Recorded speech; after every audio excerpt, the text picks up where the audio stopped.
Is it not your weakness, sir? ನನಗೆ protection ಕೊಡ್ಲಿಕ್ಕೆ ಆಗೋದಿಲ್ಲ ಅಂತ ಪ್ರೊಟೆಕ್ಷನ್ ಕೊಡ್ಲಿಕ್ಕೆ ಆಗಲಿಲ್ಲ ಅಂತ ಹೇಳ್ತಿಲ್ಲ. ಇದರಲ್ಲಿ ಯಾರನ್ನ ಒಂದು ಕಲ್ ತಗೊಂಡಿದ್ರು ನಮ್ಗೆ ಬಹಳ ಇದಾವೆ ಸರ್. ಅದಕ್ಕೋಸ್ಕರ ರಿಕ್ವೆಸ್ಟ್ ಮಾಡ್ತಿರೋದು ಅಷ್ಟೇ. ಏನಂತಂದ್ರೆ ಈ ಫೀಲ್ಡಿಗೆ ಬಂದಿರೋದೇ ಕಲ್ ಬಡಿಸ್ಕೋತೀವಿ ಬಂದಿರೋದು. ನಮಗೆ ತಮ್ಮ ಬಗ್ಗೆ ಬಹಳ ಗೌರವ ಇದೆ ಸರ್. ಈ ಫೀಲ್ಡಿಗೆ ಬರುವಾಗಲೇ ನನಗೆ ಗೊತ್ತಿದೆ ಅಲ್ಲಿ ನೇಟ್ ತಿನ್ಬೇಕು, ಜನ ಬೈತಾರೆ, ಮಾಡ್ತಾರೆ, ಇವೆಲ್ಲವೂ ಗೊತ್ತಿದೆ.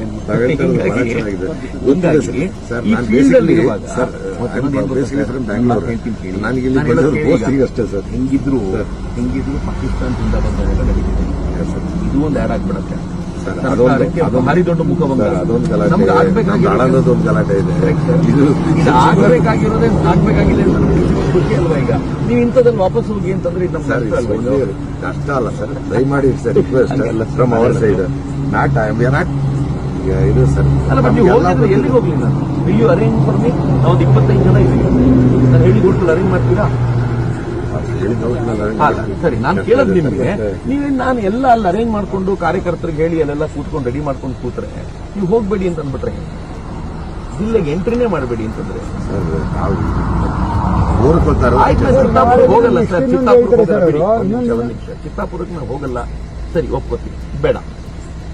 ಕಲಬುರಗಿಗೆ ಬರಬೇಡಿ ಅಂತಂದ್ರೆ ಏನ್ ಸರ್? ನಾನೇನು ಟೆರರಿಸ್ಟಾ ಸರ್? ತಾವು ಟೆರರಿಸ್ಟ್ ಅಂತ ಹೇಳಕ್ ನಾವು ಯಾವತ್ತೂ ಅಲ್ಲ. ಈಗ ನೀವು ಹೇಳ್ತಿರೋದು ಹೇಳಿ ನನಗೆ, ಮತ್ತೆ ನೀವು ಬರಬೇಡಿ. ಆಕ್ಚುಲಿ ನಿಮ್ಗೆ ಅವಮಾನ ಸರ್ ಇದು. ನೀವ್ ಹಿಂಗ್ ಕೇಳ್ಕೊಳ್ಳೇಬಾರದು ನನಗೆ. ನೀವು ಬನ್ನಿ ಸರ್, ನಿಮ್ಗೆ ಯಾವನ್ ಏನ್ ಮಾಡ್ತಾನೋ ನೋಡ್ಕೋತೀವಿ ನಾವು ಅಂತ ಹೇಳ್ಬೇಕಾಗಿರೋದು ನಿಮ್ ಜವಾಬ್ದಾರಿ ಅಲ್ಲ. So why we pay tax? ನಮ್ಮನ್ನ ನೋಡ್ಕೋತೀರ ನೀವು. ನಿಮ್ಮನ್ನ ನೋಡ್ಕೊಳಕ್ಕಾಗಲ್ಲ, ನೀವು ಇಲ್ಲಿ ವಾಪಸ್ ಹೋಗ್ಬಿಡಿ. ನಾವು ಬಹಳ ಮೇಧಾವಿಗಳಿದ್ದೀರಿ. ಇಲ್ಲ, ಈ ಮೇಧಾವಿ ಇಲ್ಲ ಸರ್. ವಾದ ಮಾಡೋ ರೆಸ್ಪೆಕ್ಟ್ ನಾನು ಬಂದು ನಿಮ್ಮ ಹತ್ರ ನಿಂತ್ಕೊಂಡಿದ್ದೀನಿ. ನೀವು ಇಲ್ಲಿಗೆ ವಾಪಸ್ ಕಳ್ಸೋದ್ರಲ್ಲಿ ನಂಗೆ ಅರ್ಥವೇ ಇಲ್ಲ. ನಂಗೆ ಅದು ಖಂಡಿತವಾಗಿಯೂ ಸರಿ ಅಂತ. ನೀವು ನನಗೆ ಅಲ್ಲೊಂದು ಏನ್ ಸೆಕ್ಯೂರಿಟಿ ಕೊಡ್ಬೋದು ಅದನ್ನ ಸೆಕ್ಯೂರಿಟಿ ಕೊಟ್ಟಿಲ್ಲ ಸರ್. ಎಂತೆಂಥ ಜಾಗಕ್ಕೂ ಸರ್, ಕಾಶ್ಮೀರದಲ್ಲಿ 370 ತೆಗೆ ಮುಂಚೆ ಓಡಾಡಿದ್ದೀನಿ ಸರ್ ನಾನು. ಅಲ್ಲೂ ಕೂಡ ಸೆಕ್ಯೂರಿಟಿ ಕೊಟ್ಟಿದ್ದಾರೆ. ಹೋಗ್ತಿರೋದು ಇದೇ ಕಾರಣಕ್ಕೆ ಗೊತ್ತಿದ್ದಾರೆ. ಟೆರರಿಸ್ಟ್ಗಳ ನಡುವೆ ಸೆಕ್ಯೂರಿಟಿ ಕೊಡ್ತಾರೆ. ನೀವು ನಮ್ ಜನರ ಸೆಕ್ಯೂರಿಟಿ ಕೊಡ್ಲಿಕ್ಕೆ ಆಗಲ್ಲ ಅಂತ. ಸರ್, ತಮ್ಮ ಬಗ್ಗೆ ನಾವು ಬಹಳ ತಿಳ್ಕೊಂಡಿದೀವಿ ಸರ್. ತಮ್ಮ ಬಗ್ಗೆ ಬಹಳ ಗೌರವ ಇದೆ. ಪೊಲೀಸರ ಬಗ್ಗೆನೂ ಬಹಳ ಚೆನ್ನಾಗಿ ಗೊತ್ತಿದೆ ಸರ್. ತಮ್ಮ ಬಗ್ಗೆ ನಾವು ಬಹಳ ಚೆನ್ನಾಗಿ ಗೊತ್ತಿದೆ ಸರ್. ಬಟ್ ಇರೋದ್ರ ಬಗ್ಗೆ ಹೇಳ್ತಾ ಇದ್ದಾರೆ. Humble request sir, please copy sir, please. ಕೇಳುವವರಿಗೆ ಹಂಬಲ್ ರಿಕ್ವೆಸ್ಟ್ ಮಾಡಿ ಸರ್. ಕೇಳದೆ ಇರೋರಿಗೆ ಹಂಗೆ ಬಿಟ್ಕೊಟ್ರೆ ಏನು ಉಪಯೋಗ ಸರ್? ತಾವು ಮಾತಾಡೋ ಪದದಿಂದಲೇ ಎಷ್ಟು ಜನಕ್ಕೆ ಎಫೆಕ್ಟ್ ಆಗುತ್ತೆ ಅಂತ ಗೊತ್ತಿದೆ ನಮಗೆ.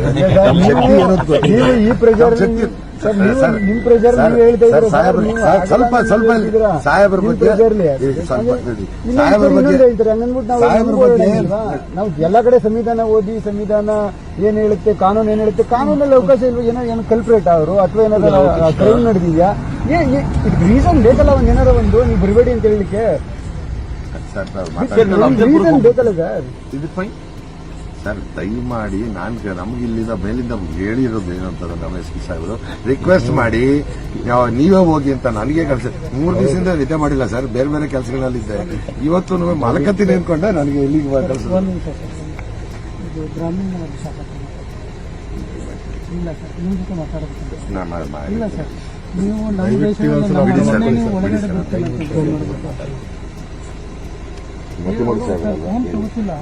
ನಿಮ್ ಪ್ರೆಷರ್ ನಮ್ಗೆ ಅರ್ಥ ಐತೆ ಸರ್. ನೀವ್ ಯಾಕೆ ಕೈ ಮುಗಿಬೇಕು ಸರ್?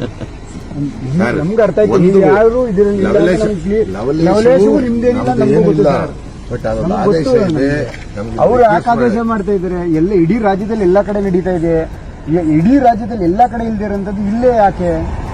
ನೀವು ಈಗ ಬೇರೆ ಡಿಸ್ಟಿಕ್ ಅಲ್ಲಿ ಕೊಟ್ಟಿರೋಂಥದ್ದು ಇದನ್ನ ಅಲ್ಲಿ SP ಹ್ಯಾಂಡಲ್ ಮಾಡಿರೋಂಥದ್ದನ್ನ ಇಲ್ಲಿ SP ಹ್ಯಾಂಡಲ್ ಮಾಡಕ್ಕಾಗಿಲ್ವೇ? ಕೆಲವು ಪ್ರಶ್ನೆಗಳಿಗೆ ನಾನು ಇಲ್ಲ ಅಲ್ಲ ಸರ್, ಹಂಗಲ್ಲ ಸರ್. ಹಂಗಂತಂದ್ರೆ ನಾವೇನು ಮಾಡಕ್ಕಾಗಲ್ಲ ಸರ್. ಈಗ ಏನಾದ್ರು ರೀಸನ್ ಬೇಕಲ್ಲ. ನೀನ್ ಇಂಥ ವ್ಯಕ್ತಿಯಪ್ಪ, ನೀನ್ ಇಂಥದನ್ನ ಕ್ರೈಮ್ ಆಗೈತೆ, ನೀನ್ ಇದಾಗೈತೆ, ಏನಾಗೈತೆ ಅಂತ. ಕಲಬುರಗಿಗೆ ಬೇಡ ಅಂತ ಹೇಳಿದ್ರೆ ಅದನ್ನ ಒಪ್ಕೊಳಕ್ಕಾಗಲ್ಲ. ಚಿತ್ತಾಪುರಕ್ಕೆ ಹೋಗ್ಬೇಡಿ, ಇದು ನಮ್ದು ರಿಕ್ವೆಸ್ಟ್. ನೀವು ಆಯ್ಕೆ ಬಿಡಿ ಸರ್, ಅದು ಆರ್ಡರ್ ಬಂದಿದೆ. ನೀವು ಕಲಬುರಗಿಗೆ ಬರಬೇಡಿ ಅಂತಂದ್ರೆ ಇದು ತೀರಾ ಅವಮಾನ ಅಲ್ವ ನಾಗರಿಕನಿಗೆ? ನೀನು ನನ್ನ ನಾಗರಿಕ ಹಕ್ಕನ್ನೇ ಕಸ್ಕೊಂಡಂಗಾಗ್ಲಿಲ್ವಾ? ಈಗ ನಾನು ಕಲಬುರಗಿಗೆ ಬರಬೇಡ, ನೀ ಅಲ್ಲಿ ಮತ್ತೆ ನನ್ಗೆ ಏನ್ ಮಾಡಿದ್ದೀನಿ ಹೇಳಿ? ಏನ್ ಪ್ರಾಬ್ಲಮ್ಗೋಸ್ಕರ ನಾನು ಮಾಡಿರುವಂತ ಪ್ರಾಬ್ಲಮ್? ಅಲ್ಲಿ ಬಂದಿರುವಂತದ್ದು ಒಂದೂ ಸತ್ಯ ಅಲ್ಲ. ನೀವು ಆ ತಹಶೀಲ್ದಾರ್ ಕೊಟ್ಟಿರುವಂತದ್ದು ನೀವು ಓದಿದ್ರೆ ಇಷ್ಟು ಸುಳ್ಳುಗಳ ಭರಾಟೆ ಬರೆದಿದ್ದಾರೆ.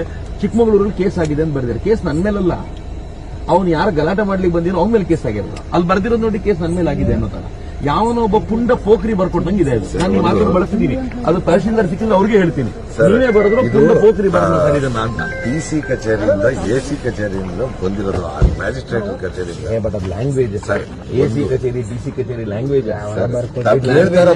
ಸೀತಾಪುರದ MLA ಬರದಂಗಿದೆ ಅದು. ಸರ್ ಈಗ ಚಿಕ್ಕಮಗಳೂರಲ್ಲಿ ಇನ್ಸಿಡೆಂಟ್ ನಡೀತು, ಅದಾದ ನಂತರನೂ ಆಲ್ದೂರ್ಗೆ ವಿತ್ ಪ್ರೊಟೆಕ್ಷನ್ ಕಾರ್ಯಕ್ರಮ ಆಯ್ತಲ್ಲ ನಮ್ದು ಆಲ್ದೂರ್ಲಿ. ಚಿಕ್ಕಮಗಳೂರ ಇನ್ಸಿಡೆಂಟ್ ನಡೆದ ನಂತರನೂ ಅದವ್ರ ಕೆಪಾಸಿಟಿ ಅವ್ರು ಮಾಡವ್ರೆ.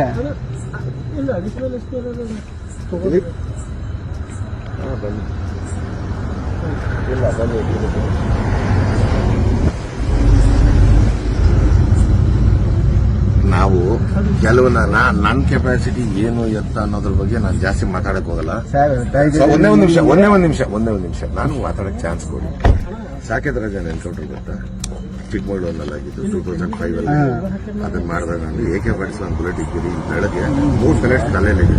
ಸರ್ ನಾನು ಅದಲ್ಲ, ನಾವು ನೀವು ಇಷ್ಟೆಲ್ಲ ಇರೋರು ಮತ್ತೆ ಅವ್ರಿಗೆ ಮರ್ಜಿಗೆ ಯಾರ ಮರ್ಜಿ ಅಲ್ಲ, ನಾನು ಒಂದೇ ಒಂದು ಮತ್ತೀಗ ಆಯ್ತು, ನೀವು ಸಾಕೇತ್ ರಾಜನ್ಗೆ ಶೂಟ್ ಔಟ್ ಮಾಡಿದ್ರಿ. ಒಂದ್ ನಿಮಿಷ ಅವ್ರು ಯಾರು ಇವ್ರು ಯಾರು? ಒಂದೇ ನಿಮಿಷ ಕೇಳಿಸ್ಕೊಳ್ಳಿ. ನೀವು ಹೇಳ್ತಾ ಇರೋದು ಎಲ್ಲ ಪಾಯಿಂಟ್ಸ್ ಕರೆಕ್ಟ್. ಬಟ್ ಒಂದೇನು ಅಂದ್ರೆ ಎಕ್ಸಿಕ್ಯೂಟಿವ್ ಮ್ಯಾಜಿಸ್ಟ್ರೇಟ್ ಅವ್ರು ಯಾರು ಏನು ಎತ್ತದ ಕಾನೂನು ಒಂದ ಏನ್ ಶಕ್ತಿ ಇದೆ, ತಮ್ಗೇನ್ ಶಕ್ತಿ ಇದೆ ಚೆನ್ನಾಗಿ ಗೊತ್ತಿದೆ ನಮಗೆ. ಆದ್ರೆ ಸದ್ಯದ ಈ ಕ್ಷಣಕ್ಕೆ ಅದೊಂದು ಏನು ಆದೇಶ ಇದೆ ಅಲ್ಲ ಕೊಡಿ ಸರ್, ನಾವು ಆದೇಶ ಕೊಡಿ, ನಾವು ಕೋರ್ಟ್ ಸೈಟ್ ಮಾಡ್ತೀವಿ. ಆದೇಶದೇನಲ್ಲ, ಇದೊಂದು ಈಗೋ ಅಷ್ಟೇ ಅವರದ್ದು. ಚಕ್ರವರ್ತಿಯನ್ನ ಕಲಬುರಗಿಗೆ ಎಂಟರ್ ಮಾಡ್ಲಿಕ್ಕೆ ಬಿಡ್ಲಿಲ್ಲ ಅನ್ನೋಂತ ಒಂದು ಈಗೋ. ನಾಳೆನೂ ಆಗದೆ ಈಗೋ ಸ್ಯಾಟಿಸ್ಫೈ ಮಾಡ್ಲಿಕ್ಕೆ ನಾನು ಬಿಡೋದೇ ಇಲ್ಲ. ನಾಳೆನೂ ಇದೇ ಇರುತ್ತೆ ಸರ್. ಸೇಮ್ ಹಂಗೆ ಮಾಡ್ತೀರಿ. ನಾಳೆ ಬಂದು ಹಿಂಗೆ ಕೇಳ್ತೀರಾ. ನಾನು ಆಯಪ್ಪನ ಮುಲಾಜಿಗೆ ಬೇಜಾರು ಮಾಡ್ಕೊಳ್ಳಲ್ಲ, ನಿಮ್ಗೋಸ್ಕರ ನಾನು ಸುಮ್ಮನೆ ವಾಪಸ್ ಹೋಗ್ಬೇಕಾಗುತ್ತೆ. ಬಟ್ ಆಮೇಲೆ ಅದರದ ರಿಯಾಕ್ಷನ್ಸ್ ಏನು ಒಂದು ಗೊತ್ತಿದೆ, ಆಮೇಲೆ ಗೊತ್ತಿದೆ ಸರ್. ಸೊ ಆ ಕಾರಣಕ್ಕೋಸ್ಕರ ನಾನು ಹೇಳೋದು ಈ ಈಗೋ ಸ್ಯಾಟಿಸ್ಫೈ ಮಾಡ್ತೀನಿ ಸರ್. This is not